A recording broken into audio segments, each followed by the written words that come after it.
din wassalatu fil ardi sayyidina wa maulana Muhammadin wa ala alihi wa ashabi ajmain amma ba'du. Yang saya hormati saudara moderator, Pak Dr. Sani, semua para narasumber yang sama-sama kita hormati dan kita banggakan, semua panitia dan semua peserta webinar yang dimuliakan oleh Allah Subhanahu wa taala. Ya, terima kasih kesempatan yang diberikan kepada saya. Saya mohon maaf karena pada kesempatan hari ini juga saya bisa bergabung tapi masih dalam keadaan perawatan dokter dan saya terindikasi positif COVID-19, tapi alhamdulillah sudah pulih dan saya sedang ada di ruang isolasi, tapi mudah-mudahan berkat doa dan dukungan Ibu Bapak semua, kita semua nanti akan baik-baik saja. Ya. Yang saya sampaikan di sini adalah tentang vaksin dalam perspektif Islam. Karena ini saya mengalami sendiri bagaimana penderitaan terkena dampak COVID-19 dan dinyatakan positif. Nah, sesungguhnya di dalam Islam itu masalah vaksin ini adalah masalah yang tren dan sudah muncul sejak awal peradaban dan ada pada masa Nabi. Artinya bahwa Al-Quran itu telah memberikan kepada kita semua supaya yang pertama itu adalah waliyasallati law taraku min khalfihim dzurriyyatan bi'afan. Kita itu tidak boleh meninggalkan generasi-generasi kita itu, anak cucu kita itu dalam keadaan lemah. Artinya tidak boleh anak cucu kita itu nantinya itu sakit. Yang kedua, dalam Islam itu wala tulqu bi'aidikum ila tahlukah. Kita tidak boleh melakukan sesuatu atau membiarkan sesuatu yang menyebabkan pada suatu saat kita itu akan menjadi binasa. Kemudian yang ketiga, Islam sangat mengajarkan bahwa ikhtam min khamsan qabla khamsin. Kita harus melakukan sesuatu sebelum datangnya sesuatu, salah satunya adalah yang dijaga adalah sihataka qabla sakomik. Nah, kita harus menjaga sehat sebelum datangnya suatu penyakit. Nah, bicara vaksin dalam segi kesehatan itu adalah ini kan membantu tubuh untuk menghasilkan antibodi.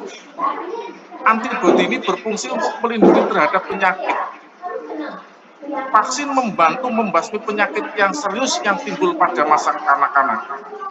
Nah, kemudian diberikan imunisasi upaya untuk menjaga ketahanan tubuh dari berbagai penyakit yang akan datang di kemudian hari. Nah, di dalam Islam itu ada suatu dalil yang disebut dengan istilah sadu dariah.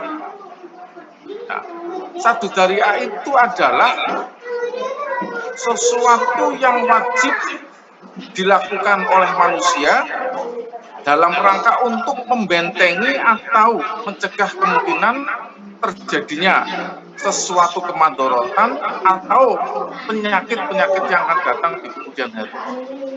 Itu namanya sadu dariah. Nah, sadu dariah itu adalah wajibun fil Islam. Maka mencegah penyakit yang akan datang di kemudian hari itu hukumnya adalah wajib di dalam Islam. Nah, sekarang bagaimana? Sekarang tentang vaksin. Vaksin itu, kalau kita melihat zaman dulu itu Rasulullah Shallallahu Alaihi Wasallam itu selalu menekankan begini, wabah itu seperti dikatakan oleh hadis Nabi an Uzamah ibnu Zaidin an Nabi Shallallahu Alaihi Wasallam. Seorang sahabat yang bernama Suhamah bin Zaid, kemudian dia mendengar kata-kata Nabi Muhammad Shallallahu Alaihi Wasallam. Apa? Idza sami'tum bi ta'uni bi ardi fala tadkhuluha. Benteng. Seandainya kamu tahu semua di dalam suatu daerah itu ada suatu wabah penyakit yang disebut dengan taun, maka Nabi mencegah, namanya satu dari fala tadkhuluha. Kamu tidak boleh masuk wilayah sana. Kenapa? Bahaya itu. Jadi sekalipun yang sakit orang sana, kita tidak boleh berkomunikasi. Apa? Ini vaksin sebenarnya. Kita tidak boleh berbuat sesuatu yang menyebabkan kita itu binasa.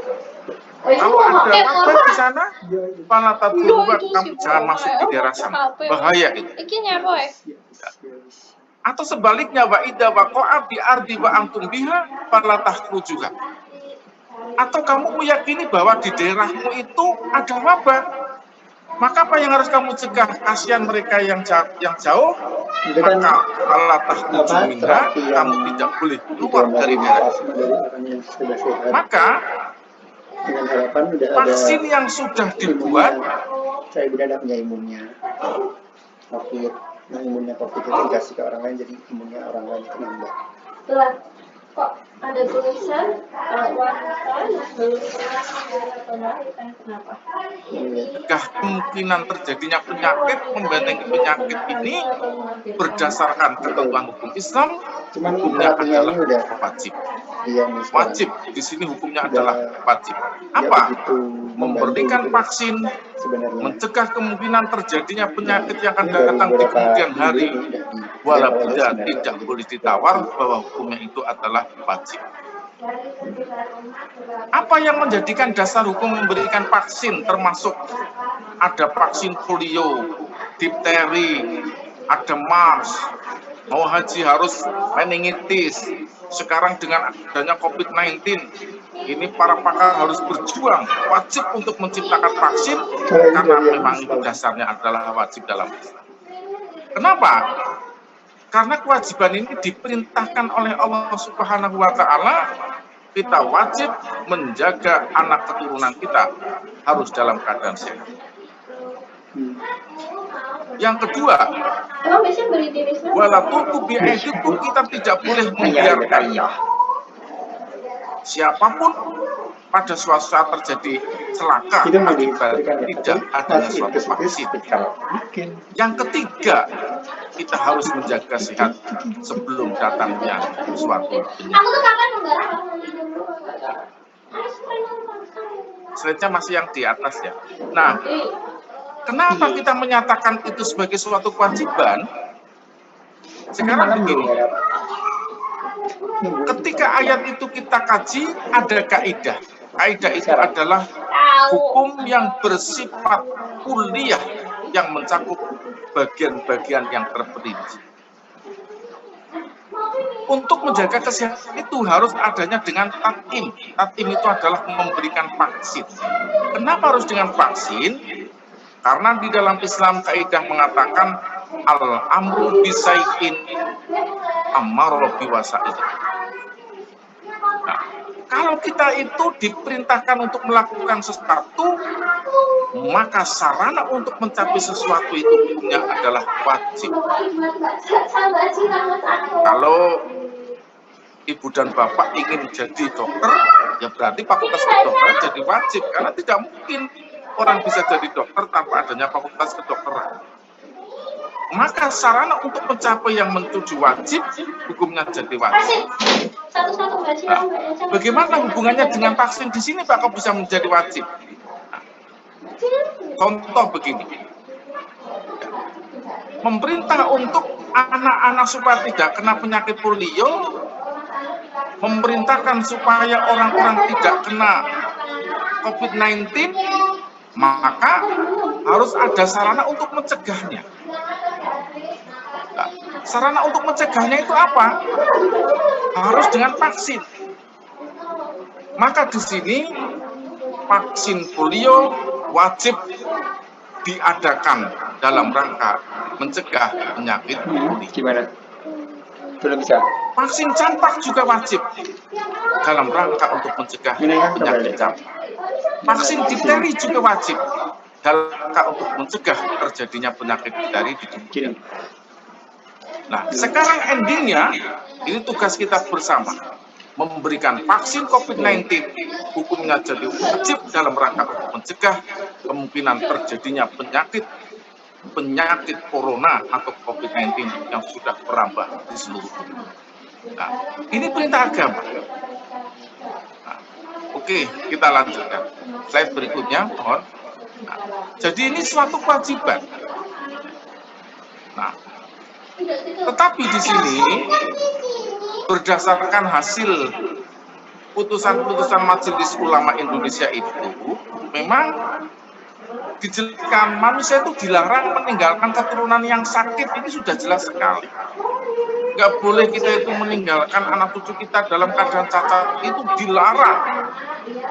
Kemudian manusia itu tidak boleh ya, melakukan sesuatu yang menyebabkan dirinya itu nanti akan binasa. Itu jika tidak. Perintah menjaga sehat sama dengan perintah menyediakan sarana untuk kita juga sehat. Mencegah sakit sama dengan perintah menyediakan sarana untuk mencegah terjadinya penyakit. Nah, sarana mencegah sakit hanya dengan imunisasi, maka imunisasi atau memberikan vaksin hukumnya itu menjadi wajib. Maka vaksin polio bisa dicegah dengan memberi vaksin polio, maka imunisasi dengan vaksin polio hukumnya adalah wajib. Oke, next. Nah, sekarang begini, sering dipertanyakan, imunisasi dalam Islam biasanya dibenturkan dengan ini halal atau haram ya. Nah, kemudian saya selaku lembaga pengkajian pangan, minum-minuman obatan dan kosmetik yang sudah bekerja di LP POM selama kurang lebih 20 tahun dan selalu kita ikut di dalam mengaudit baik itu ya, obat-obatan, minuman, makanan dan seterusnya. Kita akan melihat bagaimana sebenarnya ada suatu proses misalnya yang di Parma Bandung. Nah, imunisasi dalam Islam atau vaksin ya. Tujuannya adalah vaksin adalah ingin adanya suatu kekebalan imunitas pada tubuh. Untuk apa kekebalan imunitas pada tubuh? Karena memang ya untuk mencegah kemungkinan terjadinya penyakit. Nah, kalau sesuatu diadakan untuk mencegah terjadinya penyakit, ini hukumnya tidak bisa ditawar-tawar, namanya wajib, karena dasarnya adalah satu dariah. Mencegah kemungkinan terjadinya penyakit di kemudian hari, hukumnya adalah wajib. Tidak boleh ditawar-tawar lagi. Maka vaksin untuk mencegah penyakit hukumnya adalah wajib. Kemudian yang jadi masalah, bahan Pak, karena bahannya sering dipertanyakan. Ya. Bahannya itu kalau halal, ya, suci tidak ada masalah. Boleh. Tapi ada bahan-bahan itu yang sering diragukan. Yang pertama bisa terjadi syubhat, atau yang kedua karena ada unsur-unsur keharaman karena terindikasi adanya tripsin. Nah, ketika terjadi proses pembuatan, ini sudah dicek beberapa kali di dalam proses pembuatan, ternyata begini. Ya, ada suatu proses pembuatan vaksin yang disebut dengan namanya katalisator. Kenapa Pak ada katalisator? Itu hanya proses penyucian. Dan memang ada beberapa vaksin yang memang untuk mencuci itu tidak bisa dengan yang lain. Itu hanya dengan misalnya sebagian dari tripsin dari babi. Nah, tetapi yang perlu kita pahami di dalam kehidupan sehari-hari ini, ada namanya di dalam teori percampuran benda najis dan benda suci itu ada namanya istihalah dan istikhlak. Apa yang dimaksud dengan istihalah dan istikhlak, Pak Mahrus? Nah, kita sebagai manusia, Rabbana ma khalaqta hadza batila, Allah menciptakan sesuatu di dunia ini tidak ada yang sia-sia. Artinya apa? Setiap kali kita berhadapan dalam dunia kehidupan, pagi sampai sore, sore sampai pagi, pasti akan berhadapan yang namanya benda suci dan benda najis. Nah, maka di situ ada namanya teori istihalah. Teori istihalah itu adalah ketika kita sedang berhadapan hukum, di mana hukum itu benda suci dan benda najis berhadapan, tetapi bagaimana kita akan teori istihalah akan menghukumi benda itu adalah dihukumi akhir dari nama benda karena sudah ada perubahan. Misalnya, saya sedang minum aqua, ini suci. Ketika diminum, 2-3 jam, aqua itu berubah keluar menjadi air seni. Suci bisa menjadi najis. Kenapa? Karena ada perubahan satu nama dari benda itu, bukan aqua tetapi air seni. Yang kedua, ada perubahan rasa, ada perubahan warna, dan ada perubahan bau, juga namanya juga berubah. Itu namanya teori istihalah. Tetapi ada namanya istihlak. Istihlak itu kadang-kala kita tidak bisa menghindari percampuran antara najis dengan benda suci. Tetapi apa yang dihukumi? Dihukumi adalah suatu keyakinan di mana benda itu sudah suci, tidak ada najis lagi. Misalnya terjadi proses katalisator. Ibu, bapak misalnya meyakini bahwa hurimat alaikum maitatu wa damu wa lahmul khinzir. Kita tidak boleh memakan bangkai, darah, dan daging babi. Kemudian ketika kita makan sate, kita melihat di dalam daging itu ada darah. Tetapi ketika dibakar atau dibersihkan, kita sudah meyakini bahwa dengan teori istikhlak, ternyata darah itu sudah terpisah dan tidak bercampur lagi dengan daging. Maka kita meyakini bahwa itu tidak ada lagi benda najis yang menempel di daging. Maka kita yakin al-yakin. Bisa sesuatu keyakinan tidak bisa dilakukan lagi. Nah, di dalam proses katalisator itulah yang terjadi bisa bahwa ketika terjadi tripsin babi yang masuk itu karena itu sebagai proses, karena apa? Tanpa itu mungkin tidak bisa. Lalu pertanyaannya, hikmatu tasri wa falsafatuhu, bahwa Rabbana ma khalaqta hadza batila, tidak ada sesuatu yang diciptakan oleh Allah di dunia ini yang sia-sia. Termasuk barangkali, kenapa itu kok bisa? Tetapi yang diharamkan oleh Allah sebenarnya bukan untuk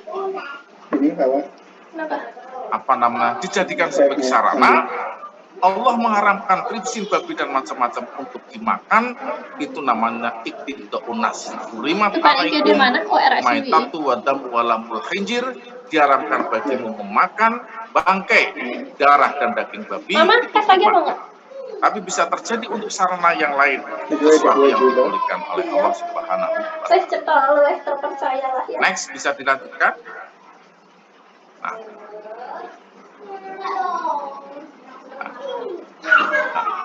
Kemudian kita lihat di sini perkembangan di dalam dunia kesehatan.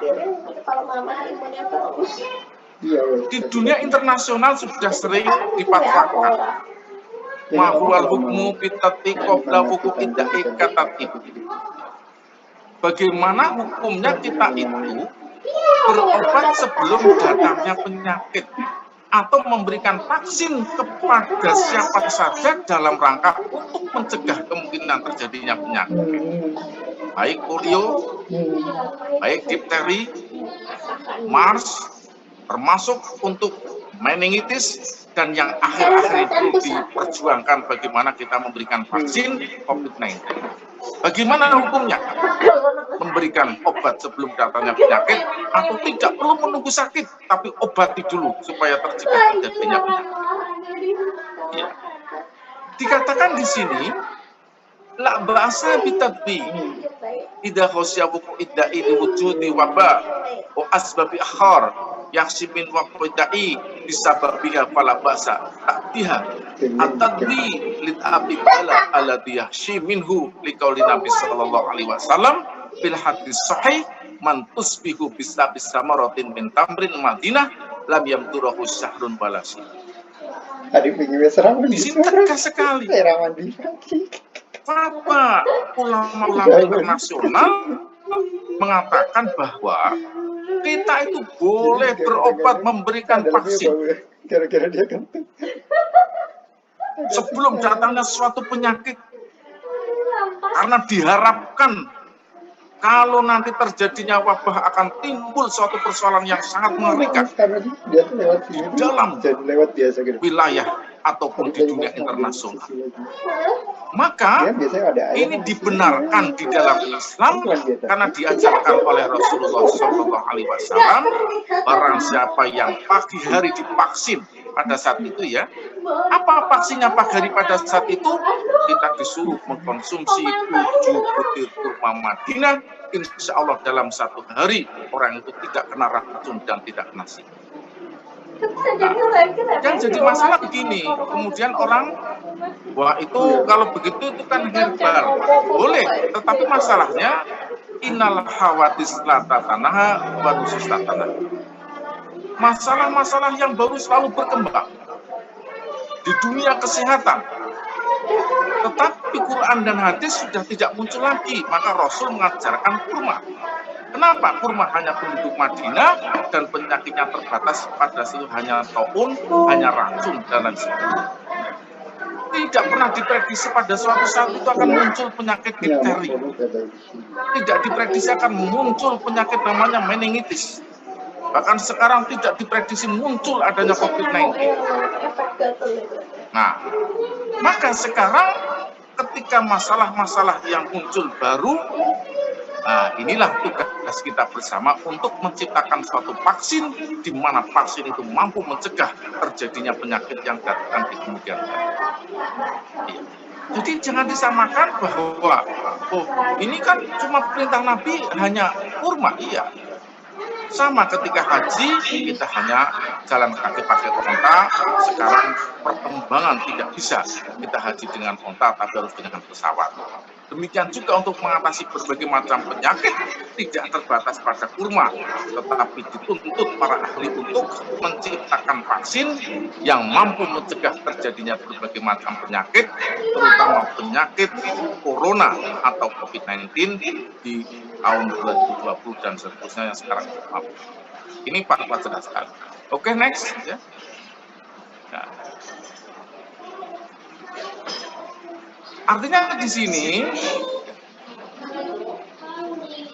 tidak adanya suatu keraguan lagi bahwa kita itu boleh memberikan vaksin jika dikhawatirkan akan tertimpa penyakit di kemudian hari yang menyebabkan masyarakat itu sengsara. Inilah fatwa dari ulama-ulama internasional pada saat itu. Oleh karena itu kita harus punya keyakinan. Keyakinannya apa di sini bahwa kalau saya melihat, saya sekarang sudah merasakan bagaimana penderitaan terkena positif COVID-19.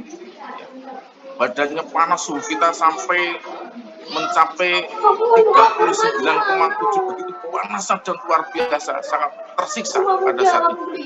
Maka pada saat itulah nilai kemanusiaan itu sudah di atas agama. Artinya apa? Bahwa Qasdu amsara syariatan takfil masolihul ibad. Allah menurunkan syariat di muka bumi, ternyata tujuannya adalah satu, litakfil masolihul ibad, untuk merealisir kemaslahatan manusia. Nah, maka ketika sudah bicara tentang vaksin di sini, kita sudah nggak perlu bicara tentang ini haram atau halal. Karena apa? Semua yang Allah ciptakan ketika dalam keadaan haram dan tidak ada sesuatu yang halal untuk bisa mengobati, Allah perintahkan ad-daruratu tubihul mahdzur. Sesuatu yang dilarang pun akan hukumnya menjadi boleh karena nilai kemanusiaan adalah yang penting. Yang kedua, paman itu roharoba'in walamatin fala ismu alaih. Kamu berobat dengan cara apa saja demi nyawamu Karena apa? Yang penting kamu tidak berlebihan dan tidak mengendaki sesuatu, maka tidak ada dosa bagi.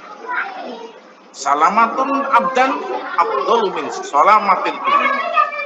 Menyelamatkan jiwa itu lebih utama dari menyelamatkan badan. Jadi urut Oleh karena itu, di dalam kesempatan ini berdasarkan jadi pertimbangan dari Majelis Ulama Indonesia bisa dilanjutkan bahwa UIN tapi ngajar memberikan dulu kuliahnya UIN terus tapi saja S3 kita sama akan profesornya di IWI. terus masih fatwanya barangkali bisa. Mohon maaf, Prof. 5 menit lagi nggih, Prof? Ya, ini sudah Iya. mau closing statement. Iya. Closing statement ya. Nah ini terus terakhir. Ini sudah hampir selesai insya Allah. Nah intinya begini. Terus berdasarkan fatwa Majelis Ulama Indonesia, ya, jika seseorang yang tidak diberikan vaksin, kemudian indikasinya akan menyebabkan suatu penyakit permanen, bahkan bisa menimbulkan kematian, maka hukum vaksin adalah wajib. Wajib hukum vaksin. Tidak boleh ditawar-tawar. Kemudian yang kedua, sekalipun ada resiko di dalam Islam itu, idza ta'arrada mafsadatani ru'yatu muhammadararon bi irtikabi akhbihima. Kalau kita melihat ada dua persoalan hukum di mana ada mandorotnya. Wah ini saya kalau divaksin takut ada nilai haram. Tetapi kalau tidak divaksin, saya khawatir adanya suatu kematian. Ini dua-duanya kalau diambil hukumnya, maka ada perbandingan berat dan ringannya kemadorot. Ini berat mana ini? Maka yang diambil adalah bi irtikabi akhbihima, lakukan apa yang paling kecil resikonya. Maka di dalam Islam itu sesungguhnya sangat sudah diajarkan bahwa mencegah terjadinya hari ini adalah wajib. Maka tugas kita sebagai pakar ahli kesehatan untuk menciptakan vaksin sebagai bentuk istihad dan sebagai bentuk mujahid, orang yang berjuang di jalan Allah Subhanahu wa taala dalam melawan COVID-19 di tahun sekarang ini. Mudah-mudahan ya kita berharap ya semua vaksin ditemukan dan mampu mencegah terjadinya penyakit COVID-19. Saya rasa itu paparan dari saya secara singkat, mudah-mudahan bisa jelas. Nanti kita lanjutkan dengan diskusi, kurang lebihnya mohon maaf. Akhirul kalam billahi taufiq wal hidayah. Wassalamualaikum warahmatullahi wabarakatuh. Assalamualaikum warahmatullahi wabarakatuh. Prof, Maharus, menarik sekali. Menarik sekali. Nanti tolong adik-adik silakan pertanyaan semua. Nah, termasuk peserta yang lain ya, kita masih punya satu tadi pemateri yang terputus, Dr. Saifuddin Ali Ahmad. Kita akan diskusi nanti di akhir sesi kedua ini ya. Sekali lagi terima kasih Prof. Mas, dinikmati dulu karena kita nggak bisa menyediakan minum. Sama-sama sudah siap Pak Sani. Alhamdulillah. Monggo Dr. Saifuddin Ali Ahmad, apakah sudah bisa terkoneksi dengan jaringan? Sudah, saya minta tolong itu yang untuk admin di situ untuk menjadi asisten saya ya. Oke, mungkin untuk bisa adminnya sudah siap ya Ma dari panitia. Oke, monggo kalau siap kita tampilkan. Terima kasih Dr. Saifuddin. Saya nggak bisa pantun ya karena saya bukan ahli pantun, jadi saya nggak mengawal dan mengakhiri dengan pantun. Monggo Dr. Udin, kita punya waktu menit, jadi nanti sampai jam 12 lebih 10 menit, setengah 12 lebih 10 menit kita akhiri sesi ini. Baik, lanjut. Saya lanjutkan. Assalamualaikum warahmatullahi wabarakatuh. Jadi lanjut. Waalaikumsalam warahmatullahi wabarakatuh. Di slide berikutnya.